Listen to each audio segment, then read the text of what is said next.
right, let's get started here. All right, we're looking at the selling process from start to finish. In this video, I will cover phase one, which is preparing your listing. Honestly, this is where most of the work is done and most of the time is done. And then we have phase two, which is selling, which is marketing your property and waiting for an offer. And then finally, phase three, which is closing once you've found the offer.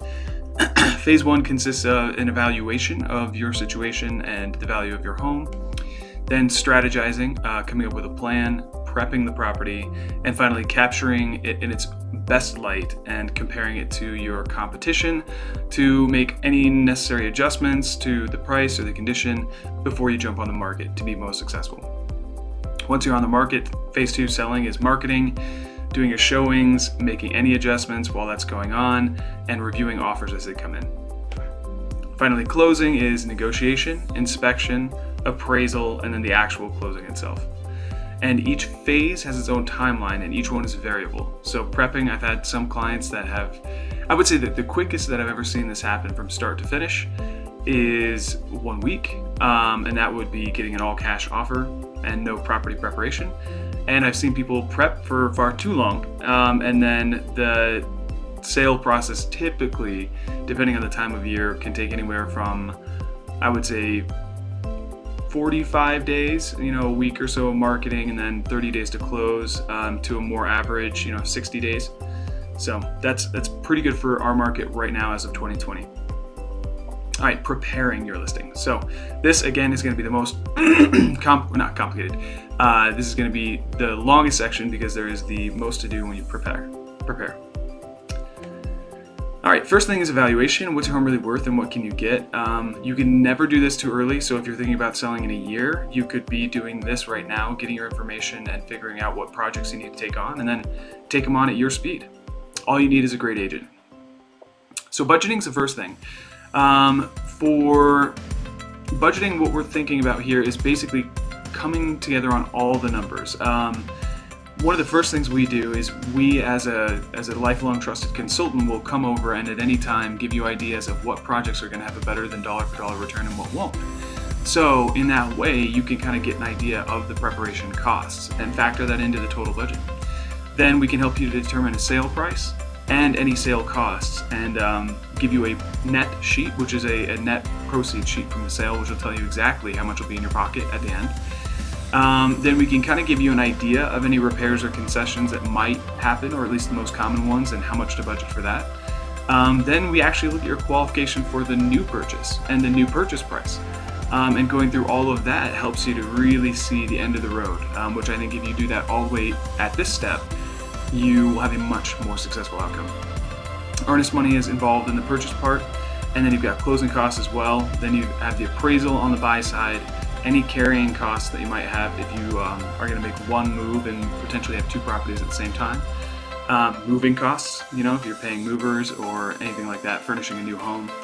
And finally your home budget, which is more the furnishings and everything you need for the new place. So there's a lot of numbers to take into consideration, but if you do all this up front, you'll have a very, very good result, no surprises, and everything hopefully will go very smooth. First things first, the price of your home. Very, very easy to jump online and see some of these automated valuation models, AVMs as we call them, Zestimate being the biggest one, and think, okay, this is what my home is worth. I'm going to use this number to start as the backbone of my budget, but it's not the best way to go. An agent will do a comparative market analysis for you. They should do it for free. We do them for free as a part of our consultation. And what you can see here is this AVM, right? So this computer trying to do a person's job, it's going to take into consideration square footage, bed bath count, lot size, and everything's coming off the public record.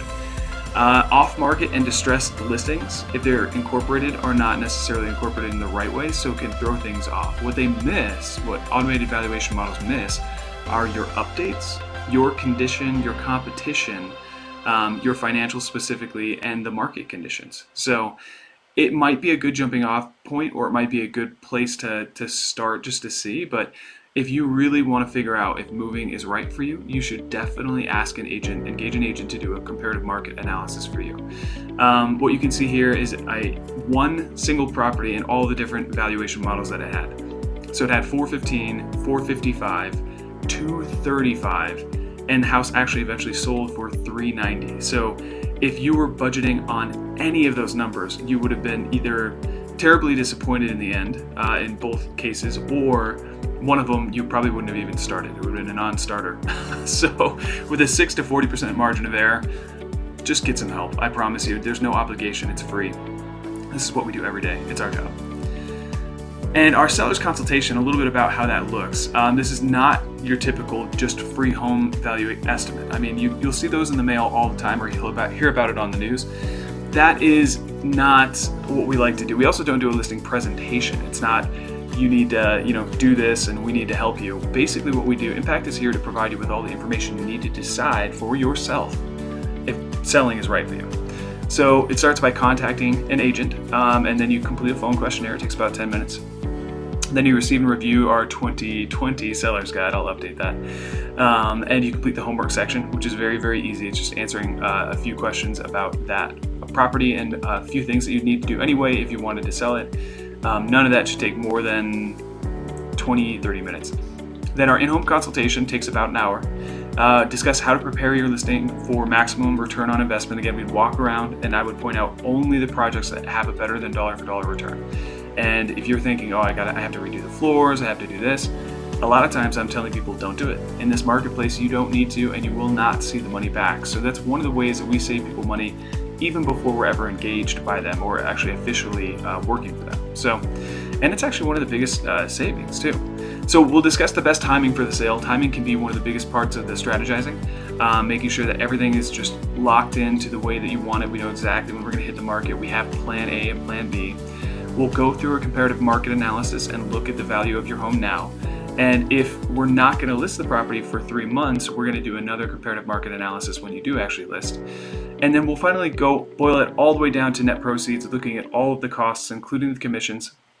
And only when you're comfortable will we move forward from there.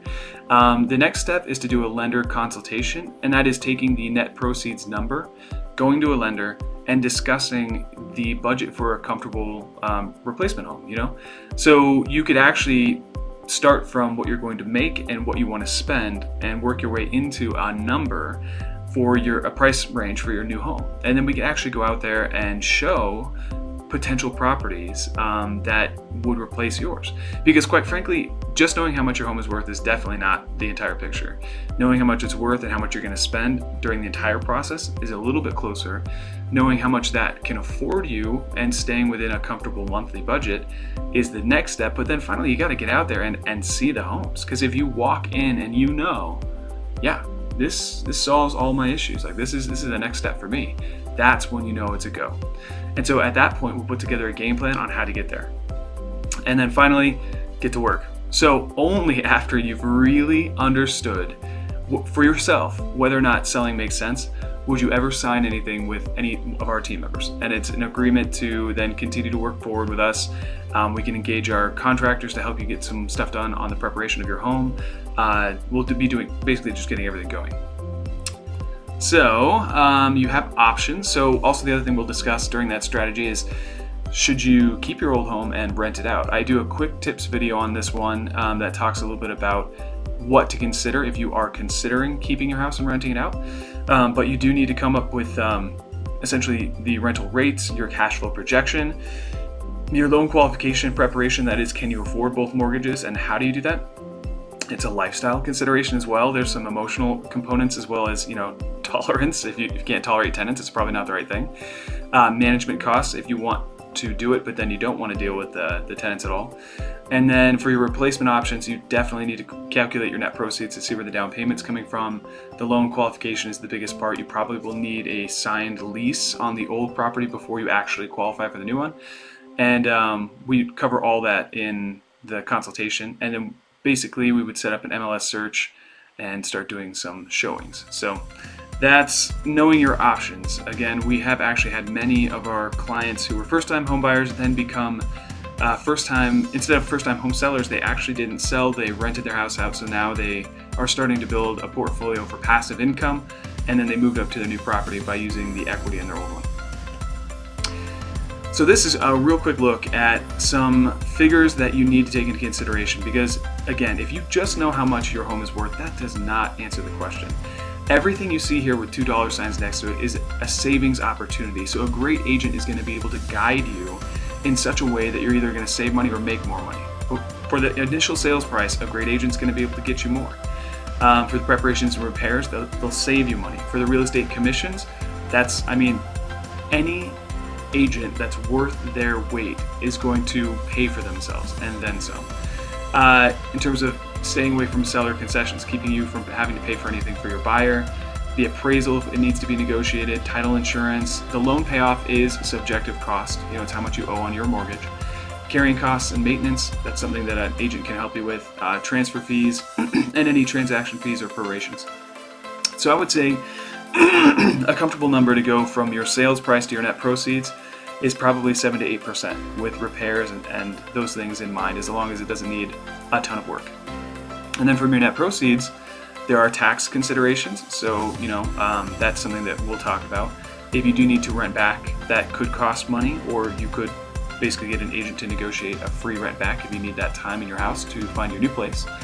And then on your new purchase, there's cost involved. So you have earnest money, which is just a part of your down payment. And again, the new purchase, we would be negotiating the best price for you. Then you have your closing costs, which are kind of mostly the cost to get the loan. Your down payment, which is again subjective. Loan origination, inspection, appraisal, moving costs, move-in money. So I would say on average, you're probably going to be looking at about 6 to 7% of your purchase price there. So in total, it's quite a bit more than 6%. It's really, you want to get a scope of all of the different costs like we had talked about before. And I really think it's good to see how often a great agent is going to save you money within those. So the agent typically only gets paid about 3%. And so what you can see here is that there's a lot of opportunity for them to save well more than they charge you. There you go. A great agent will save much more than they charge. Choose wisely. Strategizing. I think coming up with a game plan and a backup plan is one of the most important things. Again, never too early to do it. And during your seller's consultation with your financials, knowing exactly how much you owe on your mortgage, utilities, HOA, that's what you need to complete this step. And planning really just comes down to how is it all going to work? What does a timeline look like? What is your listing and marketing strategy? Are there any ownership issues? What's the occupancy plan? The replacement search, how's that going to go? How's it going to go if it doesn't go as well as you expect it to? So we'll do a little bit of risk analysis, market analysis, and then some pricing strategy on your property. All of that is something that we help our clients do every single day. And in terms of order of operations, so if you own a home, a lot of people don't know. A lot of people think, okay, I have to sell my home and I have to buy a new home, but how would I go about, doing that if I need a place to live, right? And I don't want to be homeless. I think a lot of people think their home is going to sell in a weekend and it's going to take them 6 months to find something. So there is the simultaneous approach all the way over here on the right. Oops.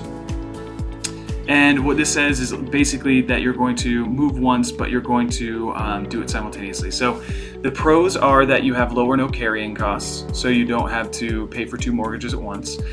It's easier to do in a seller's market, which we are currently in. We'll get to that in a second. And you only have to move once. Now the cons are that you have a contingent offer, meaning that when you're out there in the marketplace trying to shop for a new house, which typically you'll do before you've sold your new one, you are going to be a little less competitive, and you need a good agent to be able to deal with that. You are subject to the market, so if it's hard to sell, it's going to be easy to buy, and if it's easy to buy, it's going to be hard to sell. So those things happen at the same time, and it's a shorter time frame on all this. So that's a con or pro. Sometimes people do feel a little rushed, but as long as you have the plan in place, you know what's coming, then that helps to alleviate that. But there are other options. You can actually, all the way on the left here, sell first. The pros there, you have a liquid down payment available for your purchase. You have no contingencies for your very competitive offer, and you can usually negotiate a better price on your new property, your replacement property.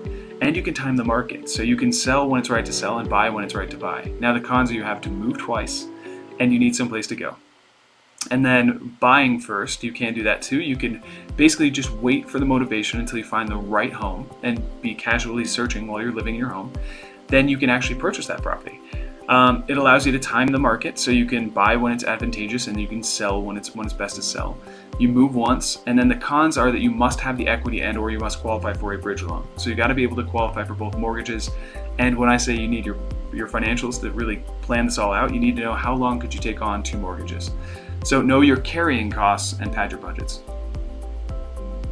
And finally, do know that if you're selling your home in a simultaneous situation, you can make finding a suitable replacement a requirement of selling your home. Whereas if you do not find your replacement home, then you can actually tell the buyer, I'm not going to sell anymore because I did not find a suitable replacement. That is something where you can protect yourself from becoming homeless.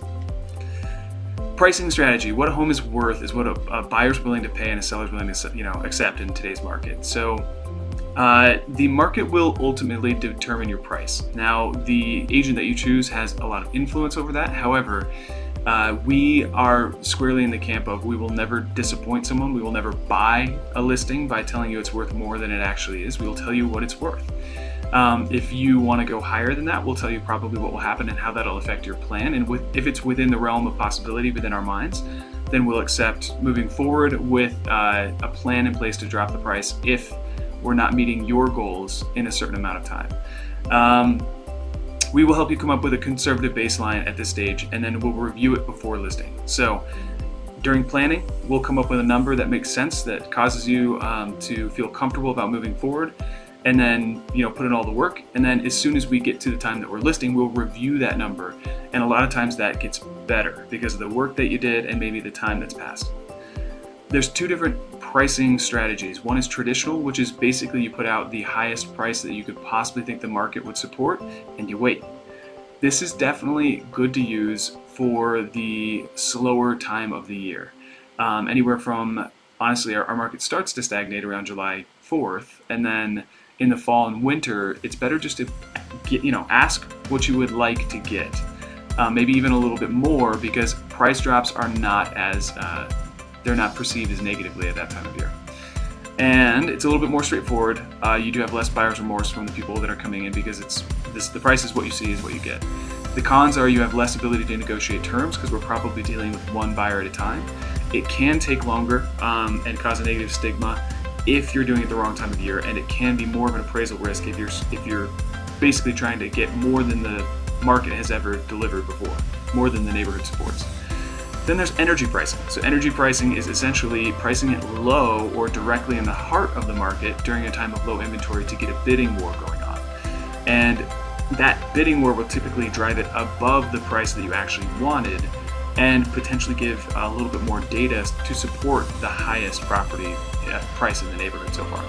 So you can often negotiate all desired terms in addition to price because you have many buyers competing, and when they stop being able to compete on price, they start competing on terms, taking it as is, guaranteeing the appraisal, giving you as much time as you want to rent back, and those are incredibly valuable. So we'll talk about exactly how much that's worth.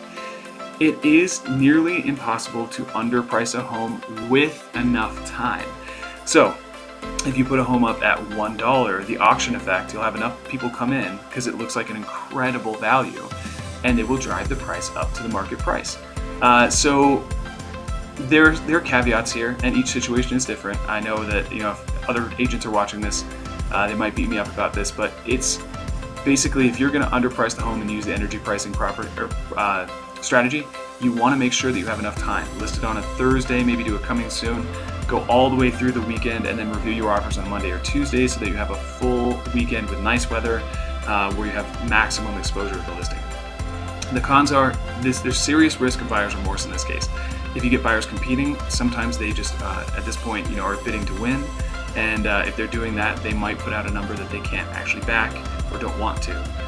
And it only works in low inventory environments. So luckily, that happens to be what we're in right now in Colorado. So in our seasonality, this is very, very much dependent. Which strategy you use is dependent upon what season we're in. In the springtime, we have very low inventory, but we do have the highest showing traffic because we have a lot of buyers out there trying to beat the rush. We have the most bidding wars, and we have more competition for buyers. So buyers, this is not the best time for you to be out there. During the summer, we have more inventory, so more choices for buyers. We also have more buyers. We have the highest prices of the year. They tend to peak in June and July. And there is more competition for sellers because everyone's kind of on the same boat. Kids are out of school and they're all doing the same thing. So that's why right around July 4th is when our market tends to stagnate, and there then becomes a weight of sellers, and the buyers tend to leave the marketplace. They get hot, they get bothered, they go on vacation, and the sellers start to compete. And then winter, we have very low inventory, very few buyers, lowest prices of the year, and less competition for both buyers and sellers. And this is relatively speaking. So the prices tend to drive up in the springtime, then they settle they peak in the summer, and then they tend to come back down every single year in the winter. And they come down just enough so that your average appreciation across the entire year is the difference between your baseline in the spring and where it dropped down to in the winter. And then it'll go back up the next spring. So let's look at the market data rather than me just telling you things. We can actually take a look at it. So what you can see here is the early spring listings. They sell quickest across all prices.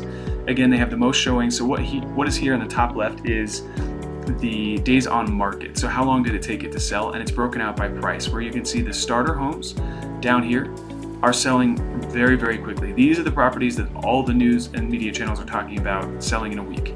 Now you do have these properties over $1 million, which represent our luxury market, and they are taking typically 80, 90 days all the way through the year. So that's just a much more typical time frame for those. And then over here you can see that the late summer listings typically need price reductions. So as we get to that July time frame, once the sellers are competing and the buyers are kind of out of the game, or at least not as interested as they were before, then the sellers have to compete. So in order to sell, if you want to be the one that actually does sell, you have to start dropping your price. And you can see here that this is when typically the price reductions start.